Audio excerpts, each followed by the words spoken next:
बिस्मिल्लाहिर्रहमानिर्रहीम। अस्सलाम वालेकुम दोस्तों, सफ़र करने वाले होशियार हो जाएं क्योंकि सऊदी अरब ने फ़्लाइट्स बहाल करने का इशारा दे दिया है और किन किन ममालिक के लिए फ़्लाइट्स बहाल की जाएंगी और इस वीडियो के अंदर कौन से शराइत लागू किए हैं सऊदी अरब ने इकामा होल्डर्स और दीगर लोगों के लिए, इस वीडियो के अंदर तफसीलात के साथ हम आप दोस्तों के साथ इस वीडियो को शेयर करेंगे। तो दोस्तों, वीडियो को जाने बनने से पहले अगर आप हमारे इस चैनल पे नए मेहमान आए हैं तो चैनल को सब्सक्राइब करने के साथ साथ बेल के आइकन को लाजम प्रेस कीजिएगा।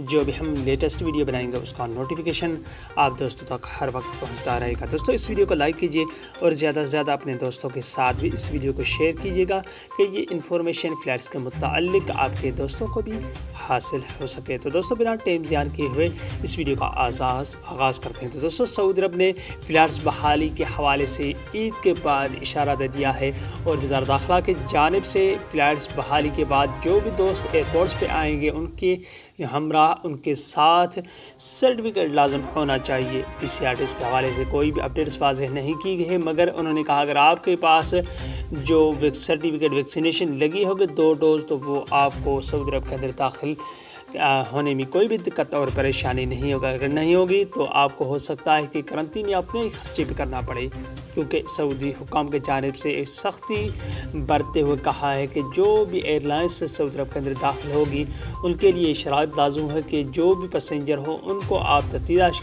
सर्टिफिकेट जो भी डॉक्यूमेंट्स हैं लागू होने चाहिए और सही और मुकम्मल होने चाहिए, तभी आप उस पैसेंजर को टिकट्स और जो भी बुकिंग है उसको कन्फर्मेशन कीजिएगा। तो दोस्तों, ये थी आज की अपडेट जो कि फ़्लाइट्स के मुताल्लिक थी। उम्मीद करता हूँ ये वीडियो आपको अच्छी लगी होगी। अगले वीडियो तक अपना बहुत सारा ख्याल रखिए। तब तक के लिए बाय, अस्सलाम वालेकुम।